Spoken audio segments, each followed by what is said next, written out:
Muy buenas tardes a todos. Vamos a dar inicio, Yolanda, y ya estamos grabando, ¿verdad, Eric? Muchas gracias. Muy bienvenidos a esta conferencia en línea. Desde la Universidad del Valle, Campus Central, les damos la más cordial bienvenida al público presente, pero también al público en línea. Mi nombre es Claire Dalíez de Masaya y soy la directora de la maestría en Turismo Sostenible aquí en la Universidad del Valle de Guatemala. Y tenemos hoy la oportunidad de compartir una charla muy interesante con ustedes, impartida por la doctora Yolanda Sarason. La doctora Sarason trabaja en la Universidad de Colorado State, en el College of Business de Colorado State University, y hemos iniciado una colaboración desde el año pasado buscando oportunidades para poder continuar en colaboración de forma más formal entre las dos universidades. Y aprovechando su visita a Guatemala, pues la tenemos en persona junto con una colega, la doctora Ro Bubar, quien también nos visita el día de hoy. La conferencia de hoy será dictada en inglés y les solicitamos que si tienen preguntas puedan escribirlas en el chat o puedan levantar la mano quienes están aquí en presente. Las vamos a atender al finalizar la charla. La charla durará aproximadamente unos 30 minutos y luego pasaremos a preguntas, pero muy bienvenida para que hagan intervenciones conforme la doctora Sarason se lo solicite. Yolanda, welcome. It's great to see you again from last time that you came a few months ago, and it's wonderful to continue our working relationship. And this topic is really interesting for us in the Sustainable Tourism Masters. I know we have a few of our master students connected right now. We also have students from the Business Management School. They're connected and they're also present here. The topic that we're discussing today is social enterprises in emerging economies. What are the key success factors based on Yolanda Sarason's research? So Yolanda, Gracias. the floor is yours. Thank you. Estaba diciendo, sí hablo español, pero la cosa es que no estoy acostumbrada a hablar de todas estas cosas. Entonces, tal vez en inglés. Me gusta. Gracias a licenciada Dalíez Claire por estar aquí con ustedes. Y la cosa es porque tienes poca gente y puedo tener conversaciones más. Y los que están online, ¿es posible? Can they turn their cameras on? Sí, es posible que prendan sus cámaras. Así es que si ustedes pueden hacerlo y nos permite Eric que los podamos ver, sería fantástico. Thank you Hola so Luisa, much. qué bueno verte. Hola Hugo. Muy bienvenido. Thank you very much. Gracias a quienes puedan prender sus cámaras, eso nos ayudará para conectar un poquito mejor con ustedes. Yeah. Thank you. And you're in the master's program too, or? No, we're students in Data science engineering. data science engineering, but we have like specialization in finance. In finance. I think I met your professor or somebody that teaches in finance. Yes. And you? Are you? No, I'm studying business management. Business management. Yes. Yes. And thank you all for, please turn your cameras on. You all know we were all in the same position when COVID hit. We had 1 week to prepare to teach online. So all of our students went on spring break, which is our spring break right now. And all the professors stayed trying to figure out how to teach online. And one of the things that we took classes on how to teach online.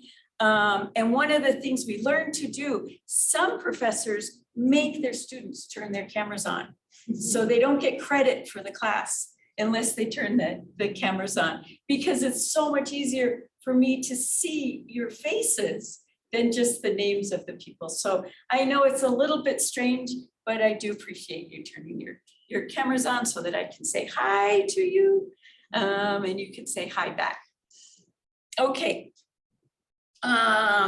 This is what am I going to be standing in front of this? Sure, no, this way. Turn this a little bit this way.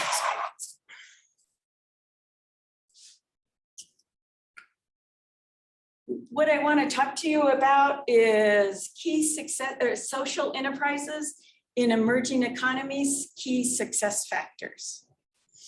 My university, Colorado State University, focuses on sustainability. My college, the College of Business, focuses on what we call business for a better world.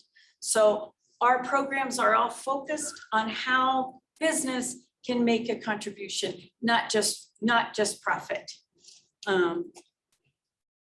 So maybe you are familiar with this, people, planet, profit, triple bottom line. So what part, of course, this is the traditional, profit is the traditional focus of business.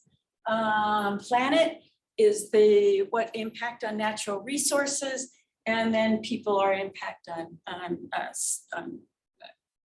people, culture, and our impact on the cultural part of what we're impacting. And the intersection of those three is sustainable enterprises, social enterprises. We can get into a discussion of the difference between social and sustainable. I think of social that includes sustainable impact on the environment. Some of my colleagues will say, no, sustainable venturing includes social. So this is the outline of what I would like to talk to you about today. First, I'm going to talk about definitional differences of social enterprise. So there's different ways that we've come to evolve to think about social enterprises, and it depends on which perspective you're coming from, your definition. I want to say, I know, even though we're online, I encourage questions at any point of what you have.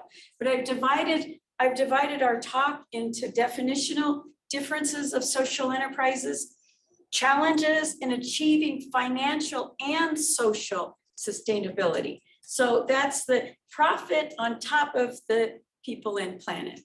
How do we make sure that we have both of those objectives met?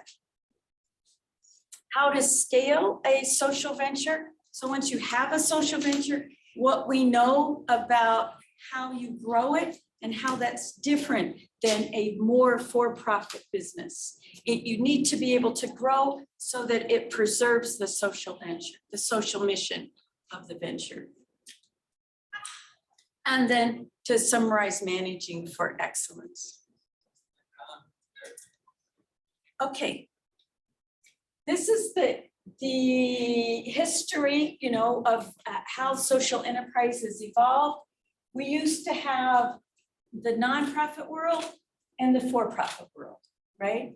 And so the non-for-profit world was a lot, we all know the nonprofit world dominated by NGOs. The for-profit world focused on commercial, for-profit. There's the famous saying, the purpose of business is business. The purpose of business is to maximize shareholders' wealth, and that would be the focus of this more commercial enterprise. Over time, and recently, like within the last 20 years, we have seen a movement from the nonprofit people are needing to generate their own income. Right?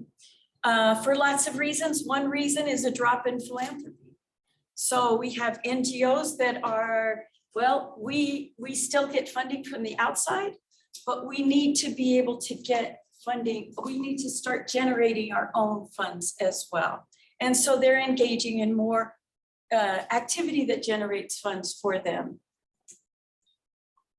On this side, there is a movement to what's called corporate social responsibility, right? And so this is the idea, I will say, very common in Europe, but also moving in the US of, well, maybe the purpose of business is not just business. How about we contribute to the social good?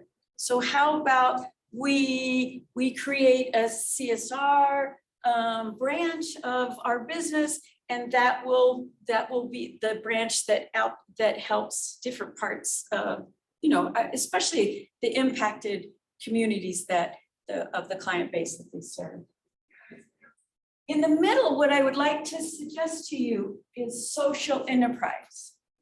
So social enterprise, I'm going to make the argument, is different than not-for-profit, but it's also different than the for-profit.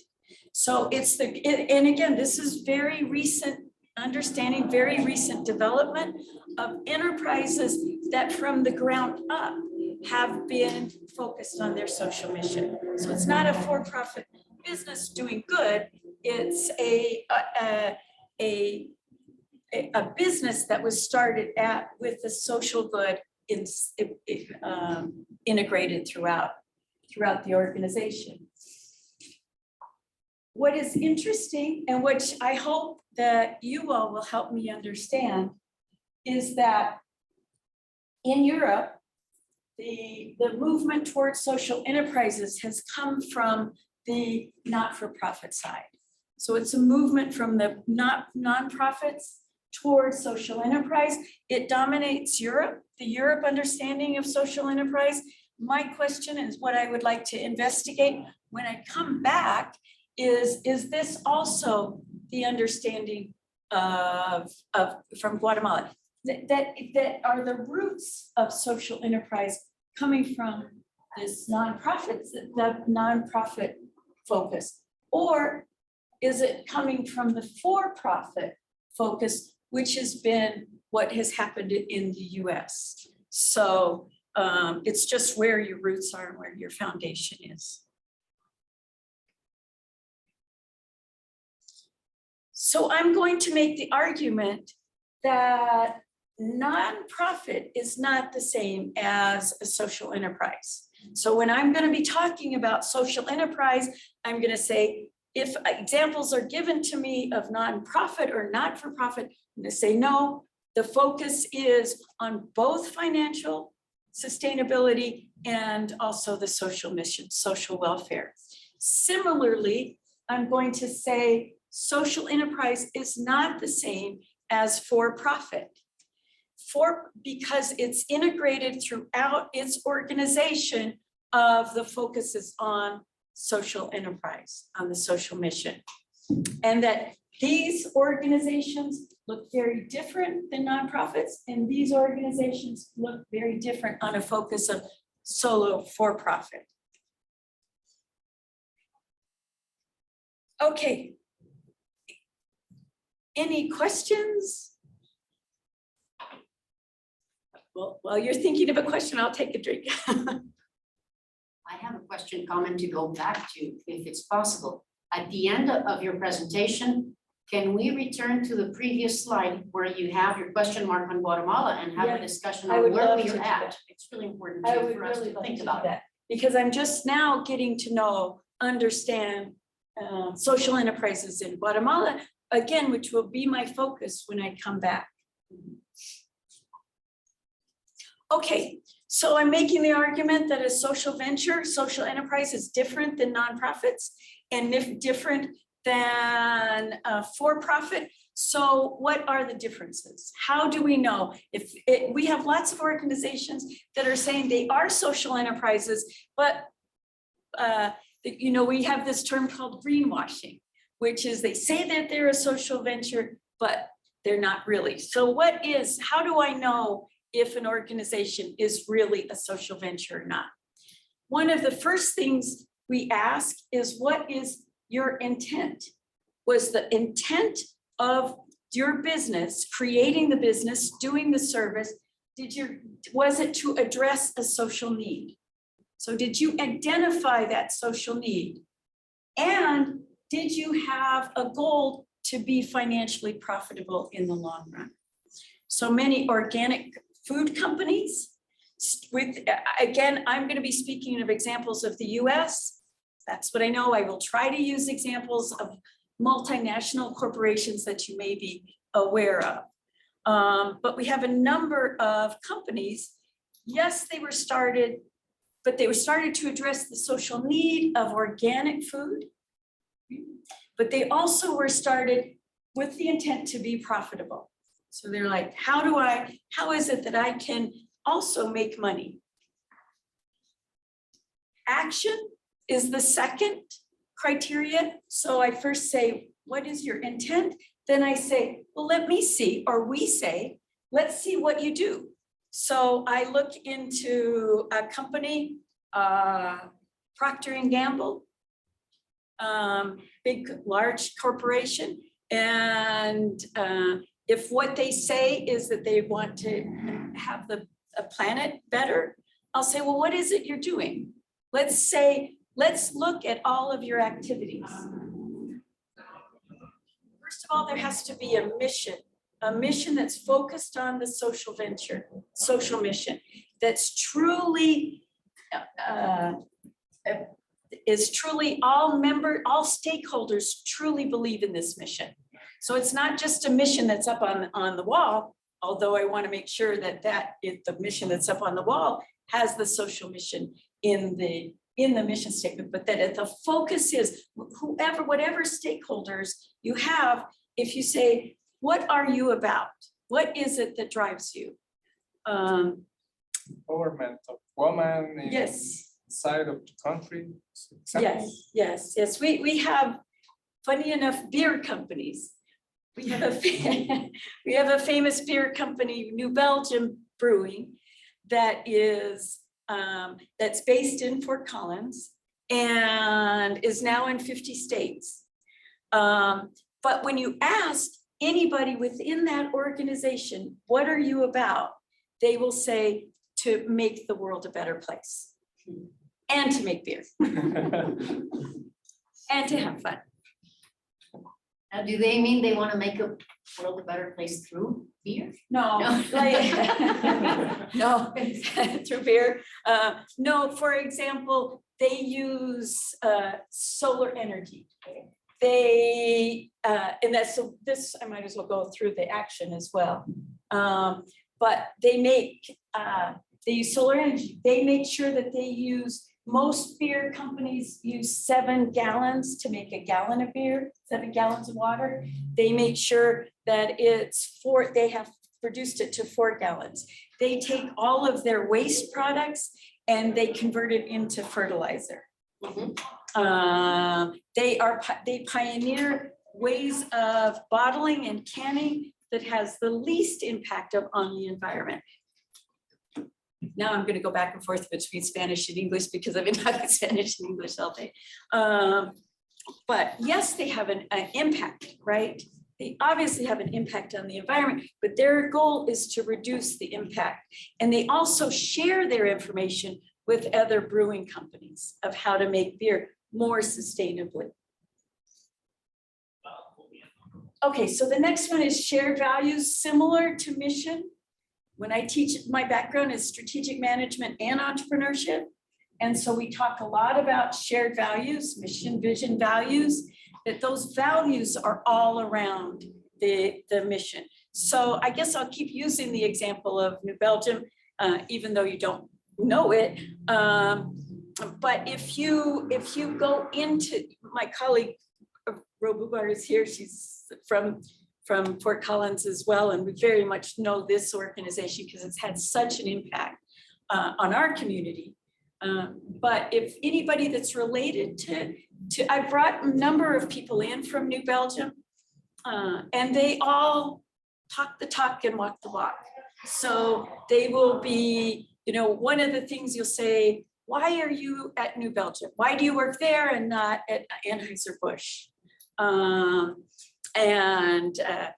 They call the people at Anheuser-Busch the suits, right? So that's like, oh, don't even compare us to them. We're not the suits. They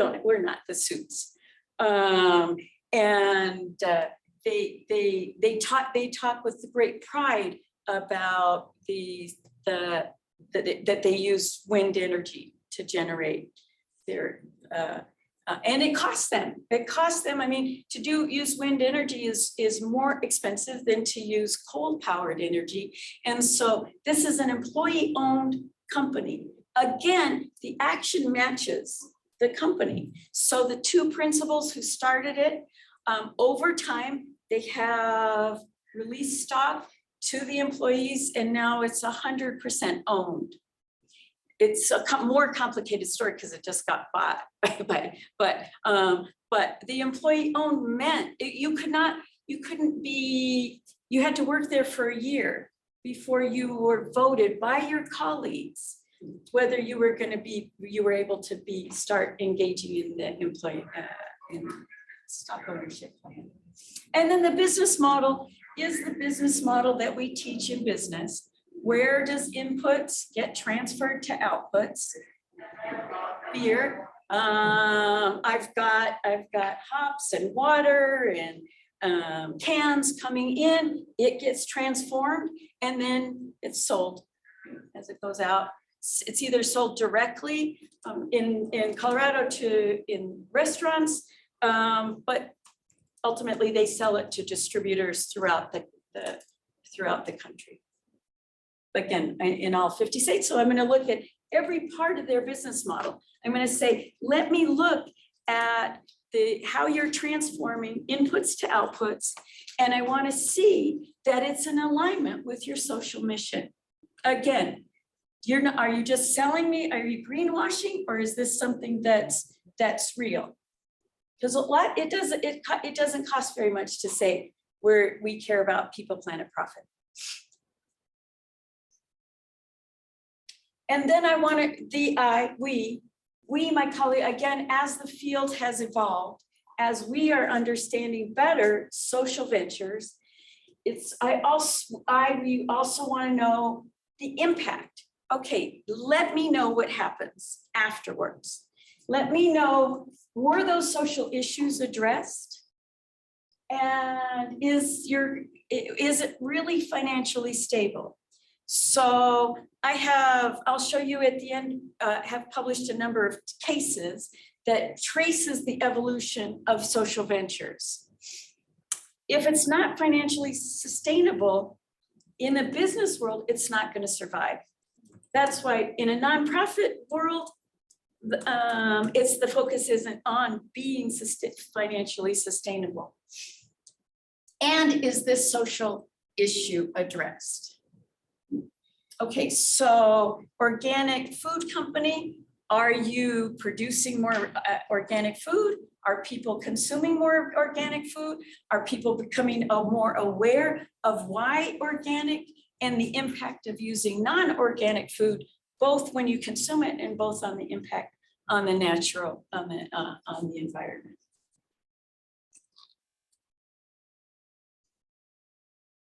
Okay. This is another one I have to take a drink of. Can I ask you a question? Yes, please, As please, you please. take your drink of water.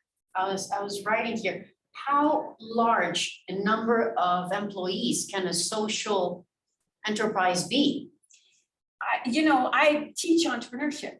So I teach companies from where they're getting started all the way till they grow. Mhm. I'm not going to care about the size, Okay, right? If it's one person, then it might be pretty easy to see what your mission is and your values and your action and your consequences. And I've got the next slide after this next one is how to grow a social venture, okay. which is also very important. So I would hold the same criteria of intent, action, consequences to a small company as to a large corporation. You all know the companies that the US is famous for: Google, Microsoft, Facebook, right? Google will often say that it's a social venture. Well, there's evidence that it started out more of a social venture and over time have evolved away from that social venture. I guess that's a kind way of saying it.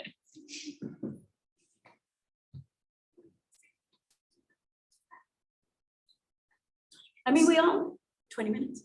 Okay. And we all know, I mean, because it's so much out there, the impact of Facebook, for example.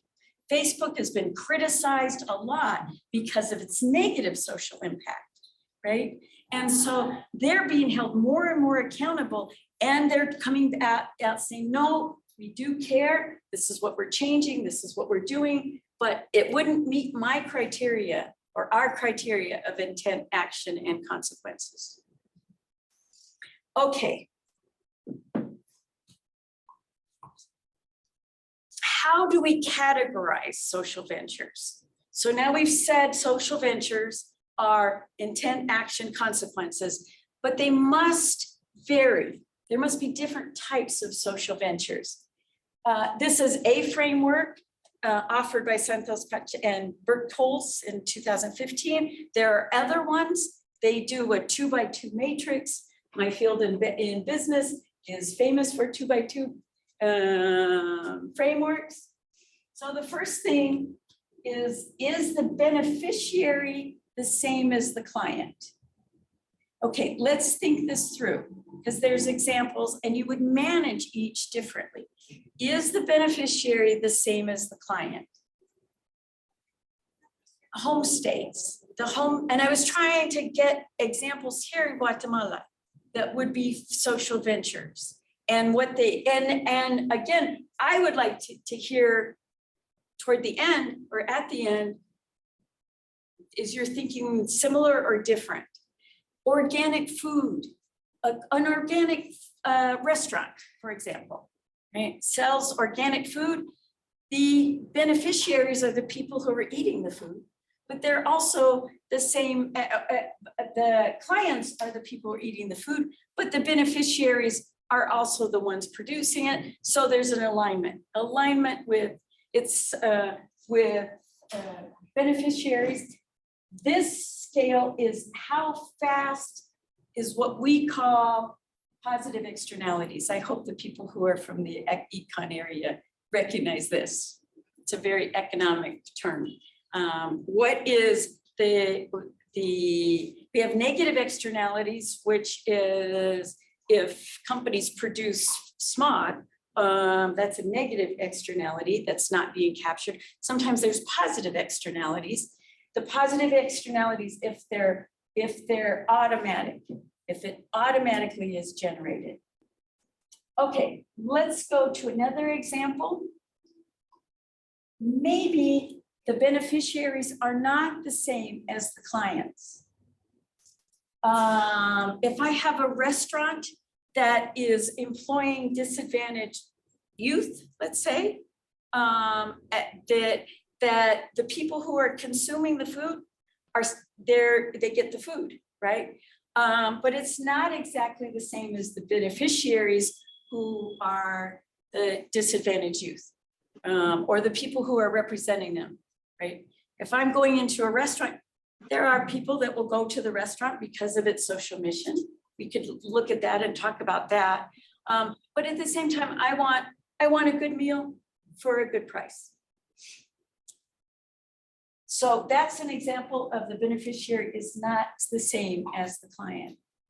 Okay, what would be an example of a beneficiary is where their beneficiary is equal to the client, but it's not automatic positive externalities.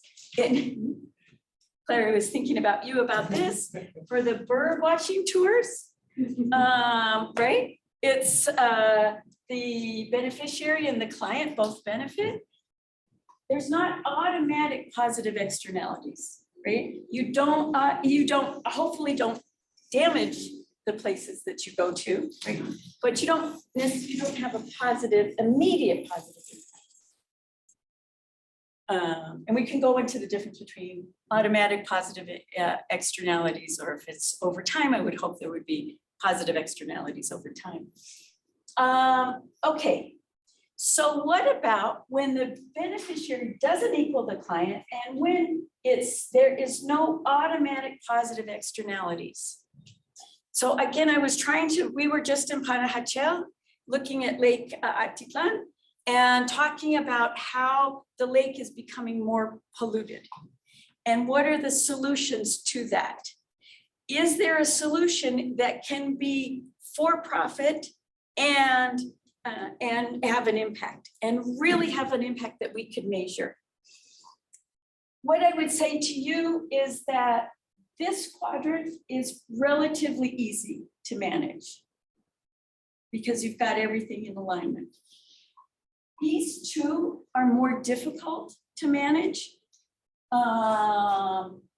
Please name them for those who are online. Say that again? Name them for those Oh. who are online, because they. Okay, so the homestay is yes, so society automatic positive externality, and yes, beneficiary equals clients. I'm hoping that they will get the PowerPoints and be able to see these.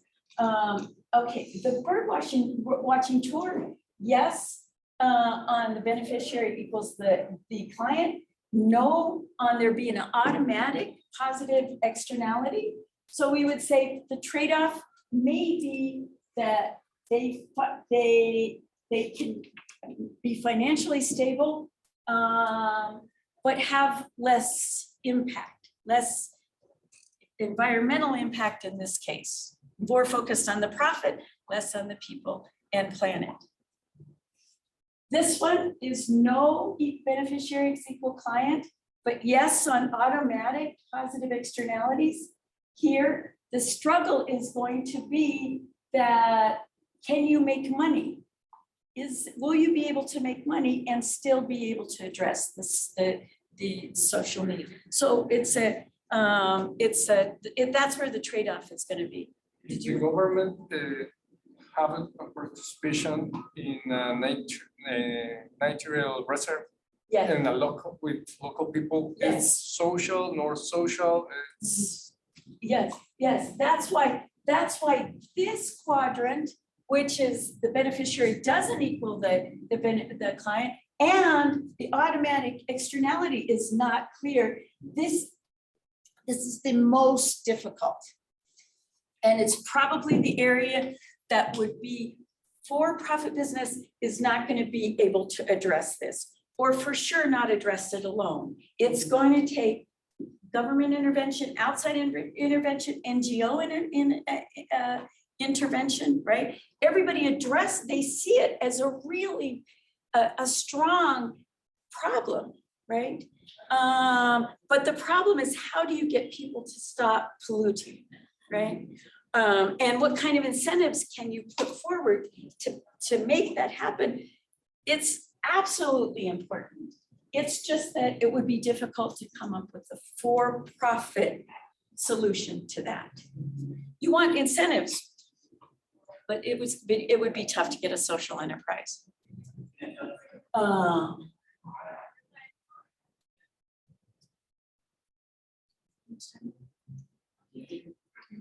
Okay. I'm giving you a lot. And if you get the slides, I hope you will, this is citations of where you can find more information. I've also got these citations at the end of the PowerPoints. So again, all of this is relatively new in terms of, all right, we have social ventures. Now I can figure out how to identify if they're social ventures. I can identify what their issues are going to be, the biggest struggles they have. How do you grow a social venture? We have lots of examples of organizations that started off as social ventures. As they grew, they became more and more for-profit and sacrificed their social mission. So it's how can you grow and not do this? And so this is a scale getting to scale, growing your business without selling out. And my colleagues and I have a paper that looks at social ventures that were bought by multinational corporations. And we look at how and if they were able to keep hold of their social mission. And we called the paper Selling In or Selling Out. So again, I'm trying to use examples of companies you may be familiar with. Ben & Jerry's started off as very much a social venture, was bought by Unilever. The question is, what happened to the social mission? Was the social mission compromised? Burt's Bees was bought by Clorox. So I think Burt's Bees is a product you hear. You know, it was one, they're not gonna put that they're owned by Clorox, right? Because who wants to put Clorox on their lips? What happened to the social mission? And I would be glad to send you that paper. It's a project that we've been very excited about and have gotten, it was recently published. But that's getting away from this topic here.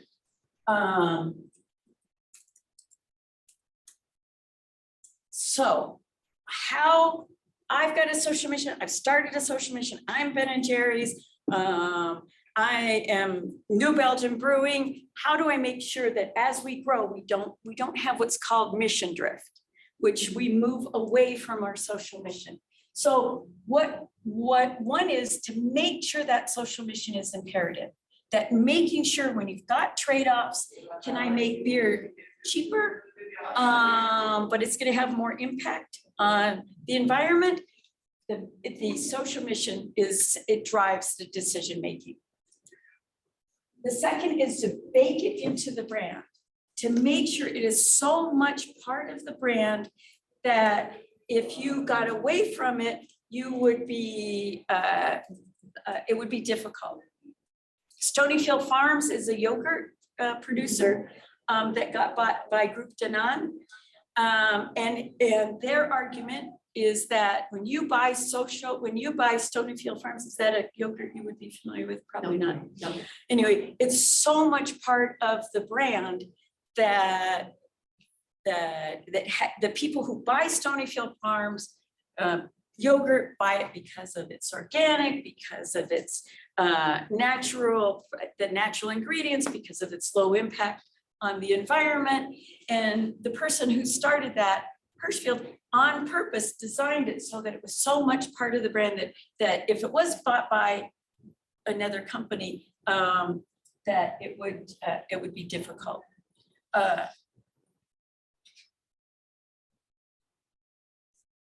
We've got a number of healthy drinks that were bought by either Pepsi-Cola or Coca-Cola. Honest Tea was bought by Coca-Cola. So so the question is, okay, how do you grow Honest Tea, knowing you're going to reach a place where you're going to have to sell the company, making sure that it's not compromised. Another issue is to grow organically. So as much as possible, grow your resource, have your resources reinvested into the company, not getting out to, if you get at, yes, staying away from outside investors. Outside investors, if they have different motivation, will take the company away from their social mission. It means you grow slower, right? Yes. I don't know if you're gonna probably address it later, but is there any research on how important is a community for scaling the venture or just consolidating the venture? Yeah, absolutely, absolutely. And so it has to be known among all its stakeholders, right? Not just your employees, not just your customers, but your financiers, your board of directors in New Belgium, in Fort Collins. It's embraced by the community. So,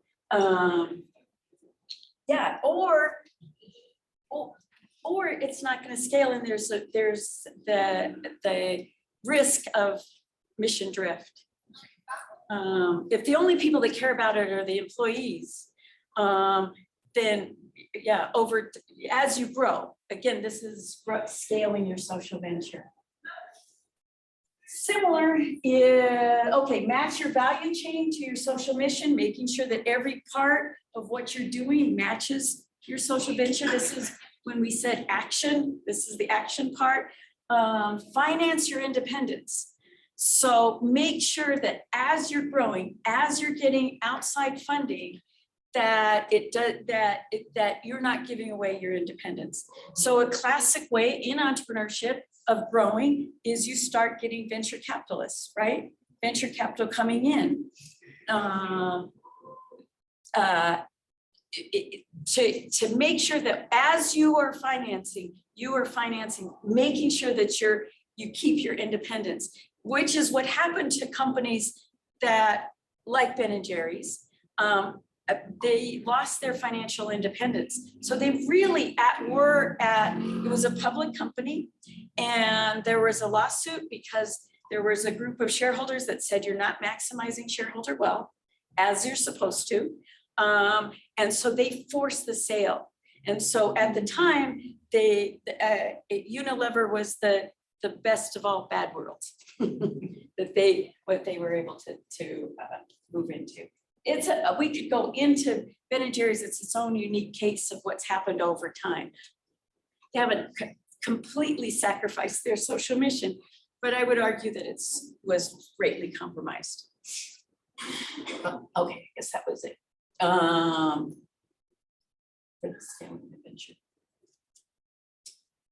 Okay, now managing for excellence.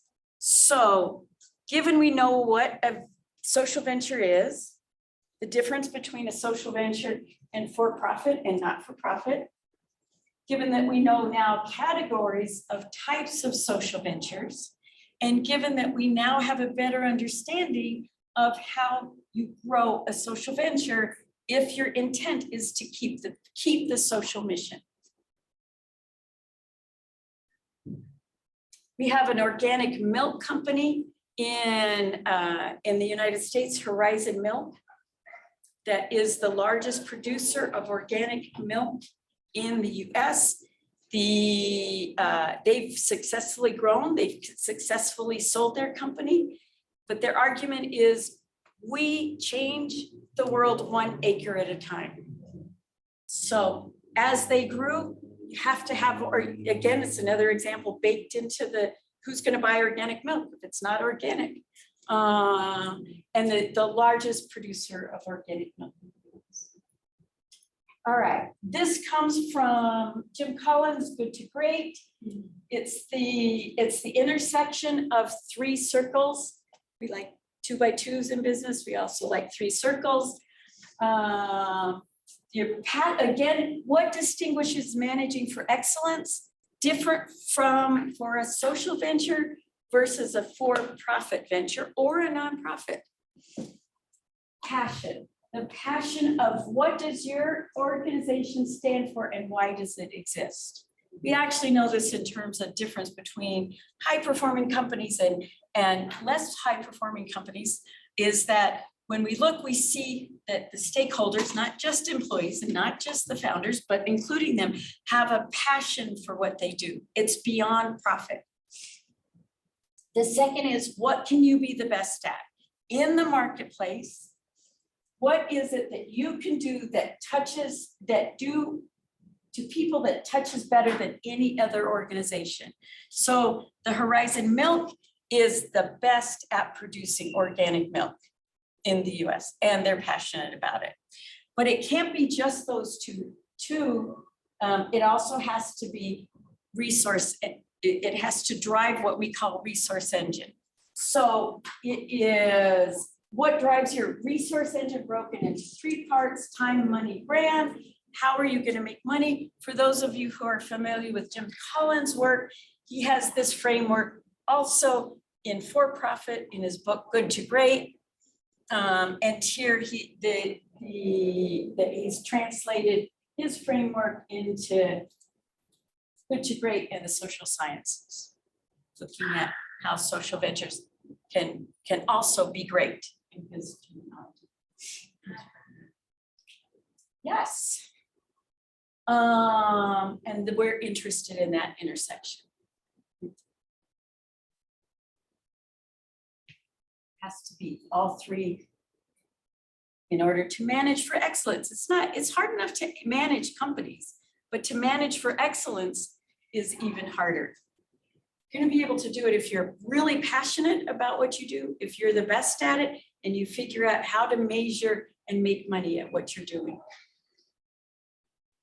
Here's the references. These are references from some of the principles that I just talked about and drew. These are cases that I have published that look at social ventures. That's again, one of my passions. Social ventures, especially in emerging economies. This is a case about a company that sold maternal health kits in Africa. This is a company that that has a different, that grows mushrooms from rice hay. And that was the reason I was asking you about what's happening with sugarcane.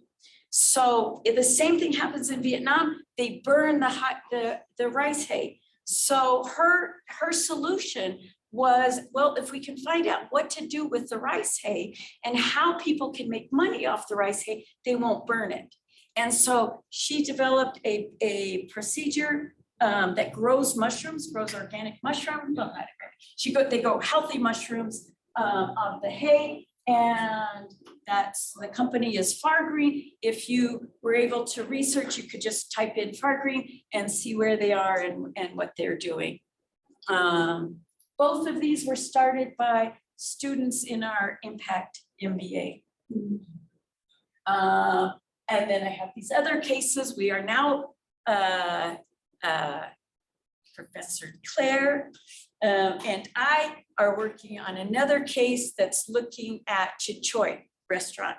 And so it's our intent to write this as a social venture, describing, well, why is it excellent? I've been convinced it truly is a social venture, but we will need to discuss that. But why is it, the restaurant industry is very competitive. It's one of the most competitive industries out there. And yet, how is this restaurant not only able to survive, but really thrive and be excellent in what they're doing?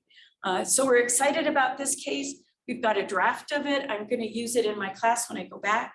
And then we will continue to evolve the case with the idea that it would be published and used. We're going to have it translated into Spanish and be able to be used. We have a question from Hugo. Hugo, would you turn on your microphone? Hola, muchas gracias. Thank you, Professor Sarason. My name is Hugo, and I just finished the coursework for the Masters in Sustainable Tourism with Claire and the wonderful professors we had. My question for you right now has to do with the dangers or the traps that an NGO can face when it's transitioning from nonprofit to running a venture that will generate resources. And the way this would look to donors, to the organizations or entities that provide funding for this organization. Because once it starts to produce its own resources, many may not like that and they just cut off funding before this project is fully fledged and can survive on its own. So when it comes to the optics of it, when it comes to the perception from the outside, what can be avoided when this transition is happening from NGO to social enterprise? Thank you. Did you? Yeah, I just want to compliment what he's saying because I had also like a similar question. What's happening here in Guatemala with some NGOs that are community-based? Yeah. They were created at a community level. They're starting to get obstacles in the legal part of their structure. So for example, if they started as NGOs, but they eventually begin to obtain economic benefits from what they're doing, they need to shift or to change their legal structure because they won't be able to continue operating as they are. So I just complimenting what Hugo was saying. Yeah, it's very difficult to make that transition according to my criteria of what a social enterprise is, because a nonprofit was designed around the structure of being a nonprofit. Everything it does, all its processes are designed to convince donors, in the most extreme example, of giving money to them. So I don't know if this is what you were saying, but the risk is saying you're selling out. We started this as a social venture, and now you're making money at it, and so you've sold out your mission, your social mission. It takes It takes a lot to move a company. This is where it might be just moving along I think that was the slide you wanted me to go back to.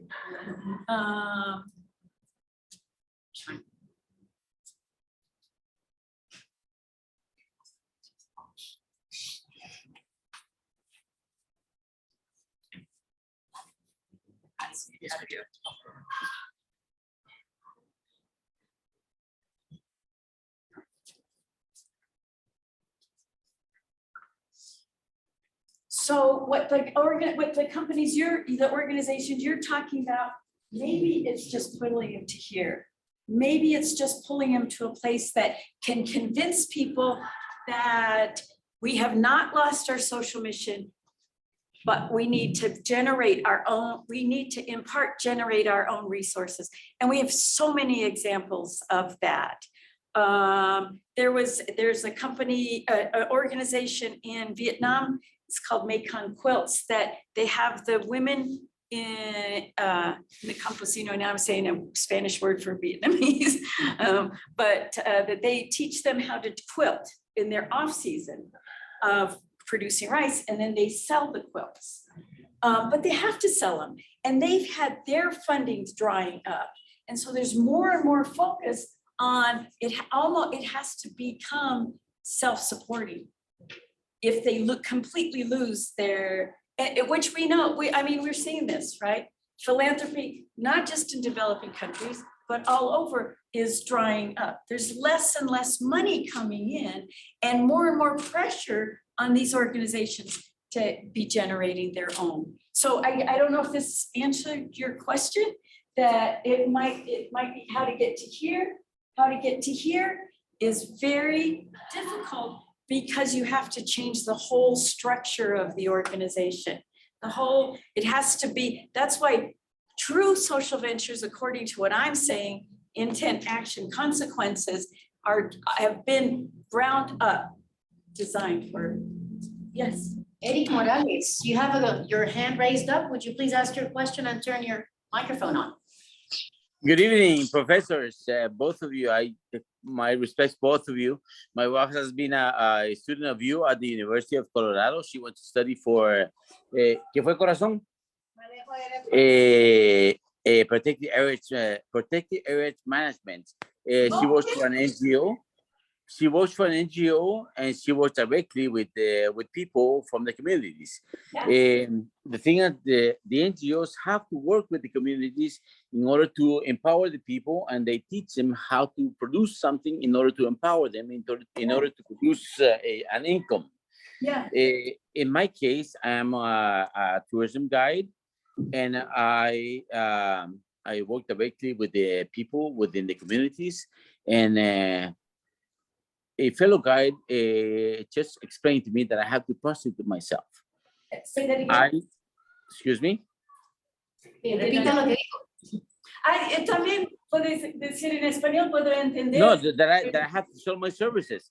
That is, people encourage me to bring them clients in order to for them to make a profit. Yes. And after that, they give me an incentive or a sales commission. I help these people directly, yes. But I don't work that way. My social studies, my way of thinking, it's confusing, because I do have to take these people to show them things, to include them within the communities, to explain things to them. But it's vendors, people who sell things, that encourage me to do these things. Like I told you, like I explained before, I feel like I'm prostituting myself, but I am making a profit, and I am helping the people. Yeah. How does that? How can you explain that to me, please? How can you explain that to him? Is that a social venture or not? Are you a social? Are you saying, are you a social venture? What you do? Or are you saying the people that you are helping support, are they social ventures? I have been educated environmentally. I know about helping socially, and I pay my taxes, and I do help people. But my thing is that I'm a tourism guide. I take my guests Yes. into businesses that encourage me to take them in there. That they pay me I get a sales commission. That's my thing. Am I socially working or am I working for a profit? I don't feel well, but Are you a social entrepreneur? That's what I would call you. Can you put your slide with your 2x2 and show us where he would fit according to your evaluation? Okay, now I'm gonna have to, you'll have to get me to.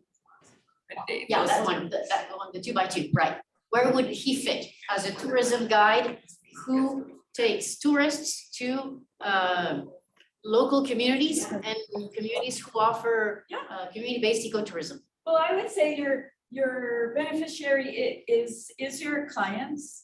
They're benefiting, you're benefiting. And I would say that the externality is pretty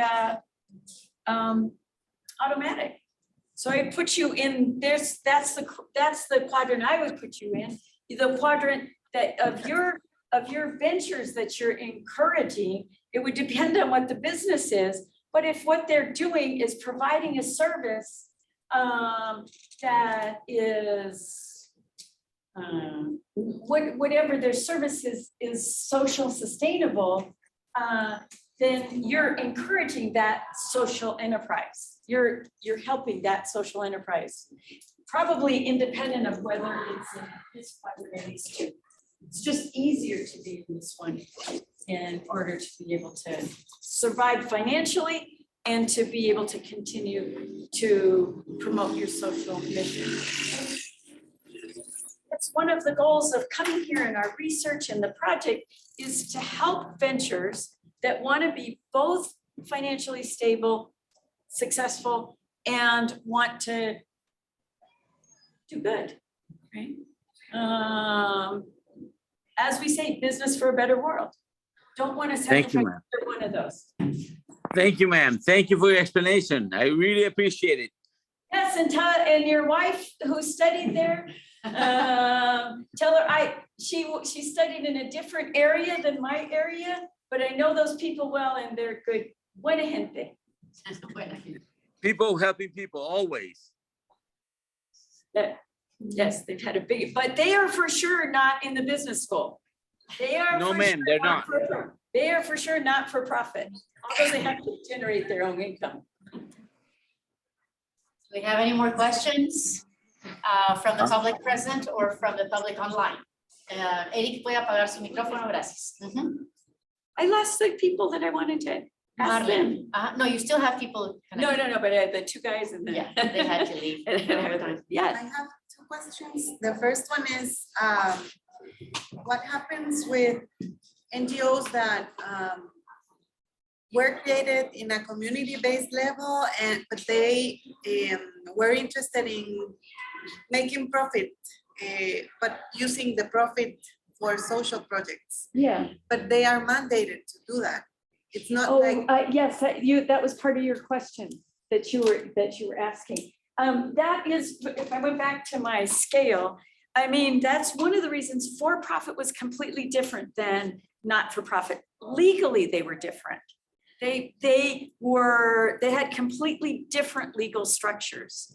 In fact, it was inappropriate. When you say generating profit, I think of profit different than revenue. So if they, for a legal nonprofit, could not generate income that gave it back to the owners, right? And that recently we've seen a blurring of this category, especially legally. So there is now a certification that you can get, a benefit corp or a B corp, where it's integrated into your articles of incorporation, that you are not beholden to maximize shareholder wealth. You have an obligation to what they call stakeholders, all stakeholders, the environment being a stakeholder, and evaluated against those criteria.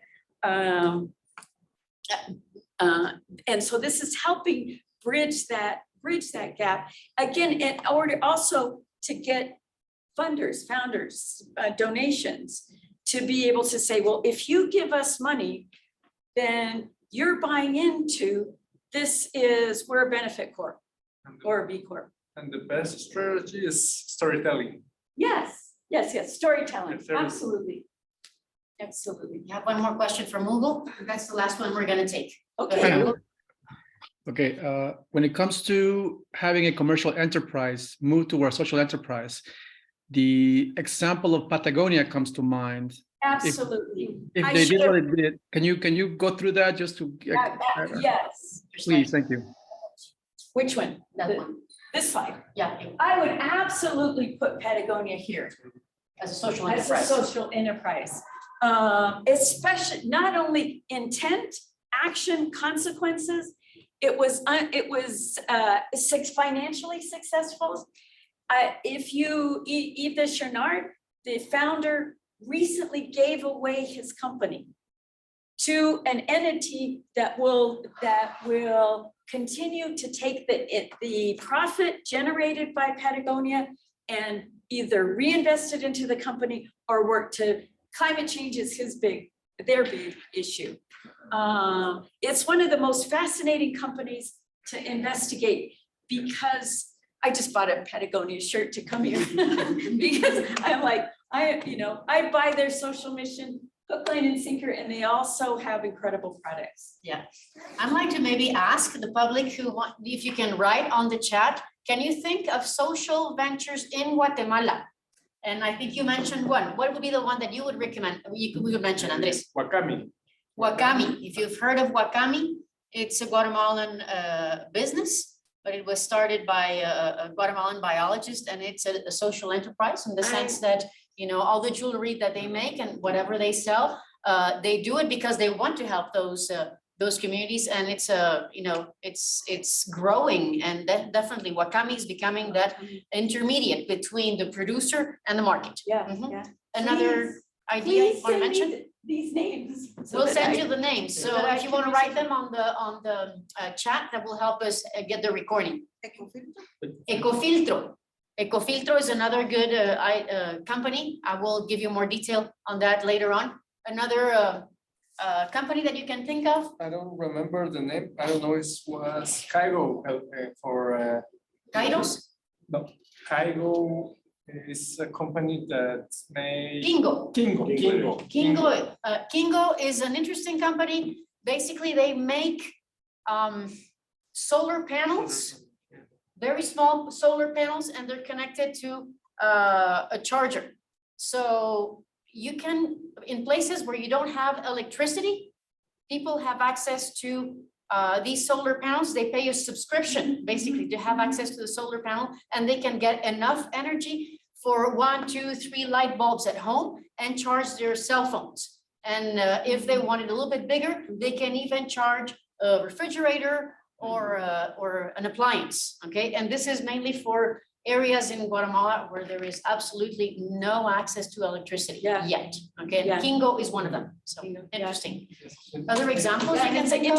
it's a subscription model, so it's It not is a just the subscription model. product, it's the way that they're helping finance. Okay, so we'll write them here. Any other ideas you want to write on the chat?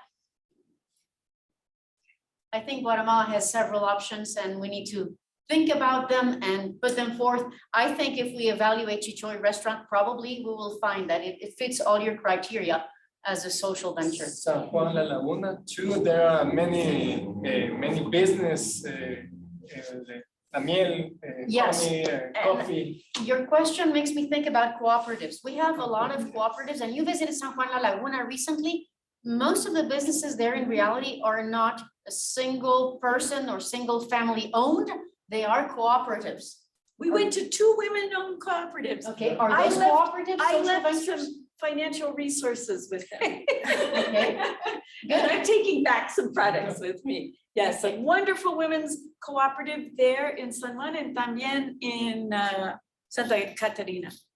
okay, great. So you could think those cooperatives also fit as social ventures. Yes, Okay. yes. Yes, one of the things we didn't get a chance to go into is differences between cultures, Guatemalan culture and the US culture.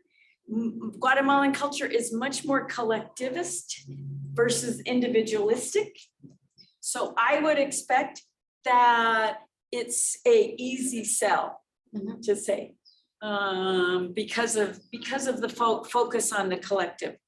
When you say what's good, less what's good for me, more what's good for us. Okay, excellent. Well, with this, we want to finish our talk and thank the public that we had online and the public we have present. We had about 25 people connected plus those who are present. I didn't get to see their faces. Not everybody, but we have people who are in Mexico. Eri Yabumoto, she's in Mexico. She's Japanese, studies with us. We have Josephine connected from Belize. Thank you, Josephine. We have people that are throughout the country. Some of them are in the city and others are in the departments throughout the country. So gracias por su asistencia.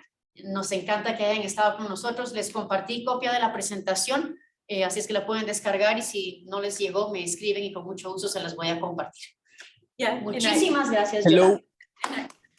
Sorry to interrupt, and I'm really sorry, but just wanted to know if there is some information about these programs in order for us to research and maybe get enrolled in these programs in Colorado State University.